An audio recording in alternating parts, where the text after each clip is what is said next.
nations, and indeed all Western countries, are facing an unprecedented demographic change, one which will see those of European descent become a minority in their own ancestral homelands, or a minority in the nations their forefathers founded. Here in Britain, the Oxford professor and population expert David Coleman has said that white Britons will be a minority by the 2060s or sooner if current trends continue. The situation in France, Germany, and other Western European nations are very similar. In America, the non-white population will be a majority even sooner, in 2044, if current trends continue. The Guardian, a left-wing newspaper, ran an article back at the turn of the century called "The Last Days of the White World," discussing these trends and laying out in detail how white people would be a minority in Europe and the US by the 2050s. So unless something changes, we know that those of European descent will become a minority all across the Western world. This is an unprecedented and sweeping demographic change, and something that nationalists and patriots refer to as white genocide. But genocide is a term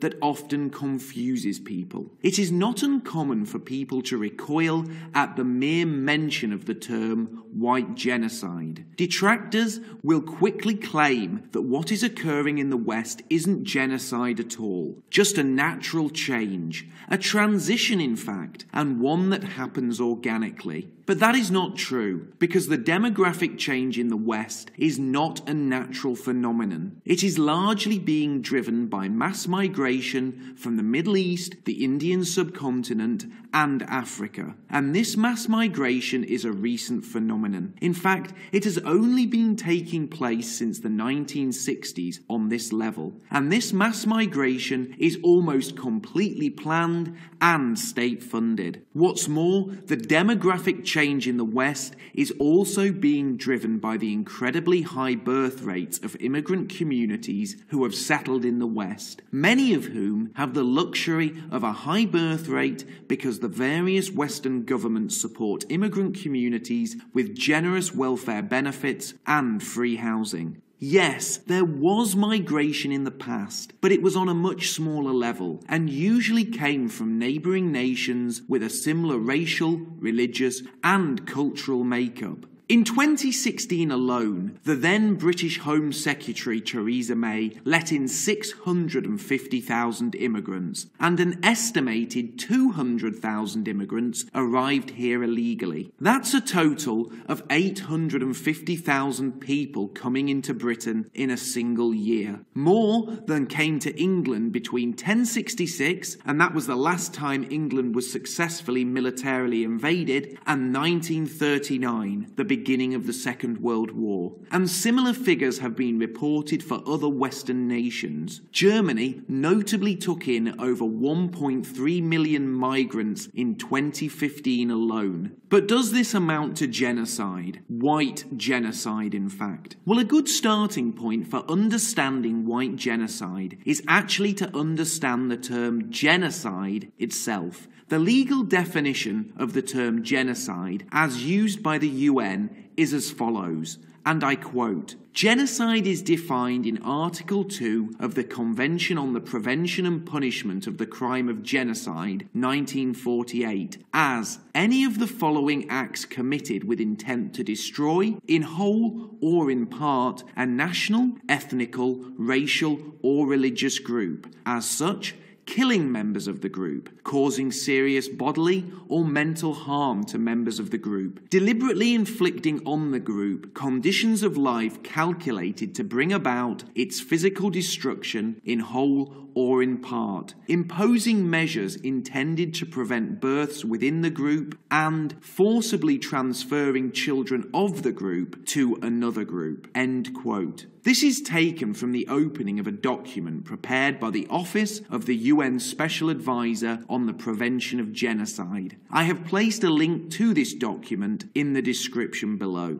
Let's focus on several of the points in that definition. The first important thing to note about the legal definition of genocide is that genocide does not necessarily have to be a mass killing or a mass slaughter. In fact, it doesn't have to be carried out by the gun or the sword. It doesn't even have to involve killing at all. It can simply be acts committed with intent to destroy, in whole or in part, a national, ethnical, racial, or religious group. The point here is these acts are carried out with intent, and that intent is to destroy a particular national, ethnic, racial, or religious group. Intent is enough, and such acts do not have to be violent acts that one may associate with the act of murdering an individual or a group of individuals. The second part of the legal definition of genocide that needs to be focused upon is the section that reads, and again I quote, deliberately inflicting on the group conditions of life calculated to bring about its physical destruction in whole or in part, imposing measures intended to prevent births within the group. End quote.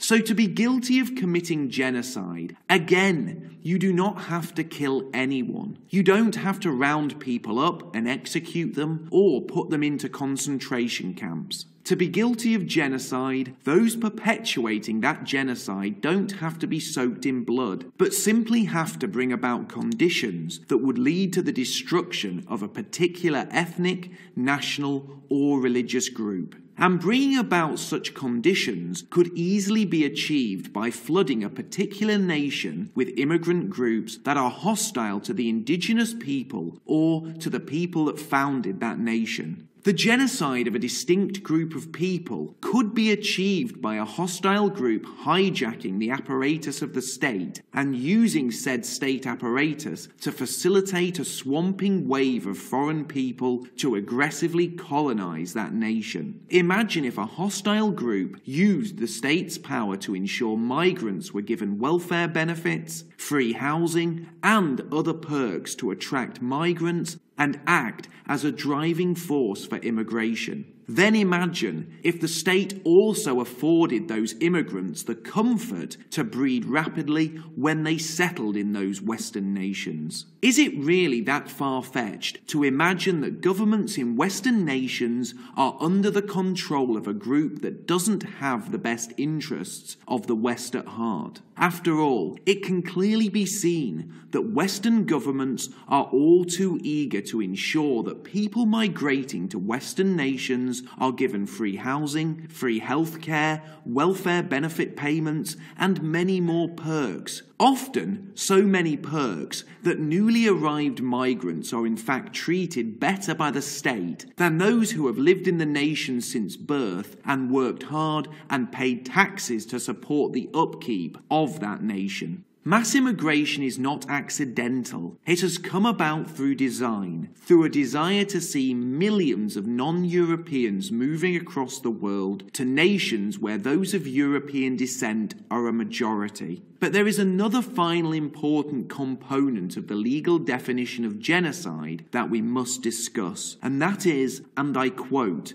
imposing measures intended to prevent births within the group, end quote. We are repeatedly told that Western birth rates are at an all-time low, that Western nations need immigration, that without immigrants, the West would die. But why are Western birth rates at an all-time low? Why are those of European descent not having children? Well, that too is something that has been engineered. Whilst immigrants have flooded into the West and bred at an alarming rate, the media, the education system, Hollywood, and the establishment have all engineered a situation where those of European descent are no longer having children. Feminism has driven a wedge between men and women, made them hate one another and compete with one another, rather than fostering an environment where they might come together and form loving families. Feminism has warped the minds of females and told them to value careers above motherhood, told them that the most important thing a woman can do is achieve in the workplace. Because of course, when an elderly woman lies on her deathbed,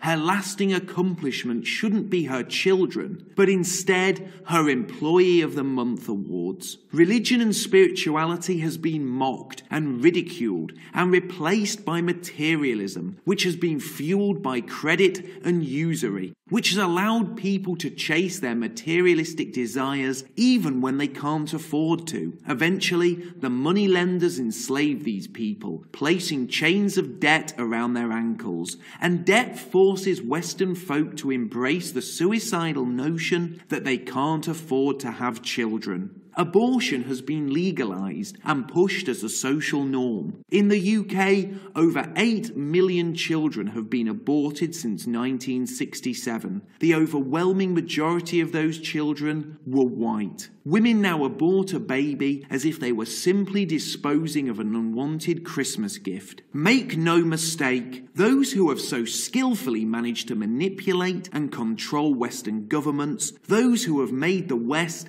so attractive to migrants and lobbied for mass immigration, these people have also used their subversive and coercive skills to turn those of European descent away from the natural callings of marriage and family, and instead focus the minds of the Western populace on selfish, individualistic pursuits of materialism and hedonism. And as Western folk party and consume and indulge in selfish individualism, they are rapidly being replaced in the nations their forefathers built. None of this is an accident. This is not a natural phenomenon. This is not progress, nor is it good for the West. What is happening in the Western world is exactly what is described by the UN in their legal definition of genocide. Conditions have been deliberately inflicted upon those of European descent with the calculated intention of destroying them, in whole or in part.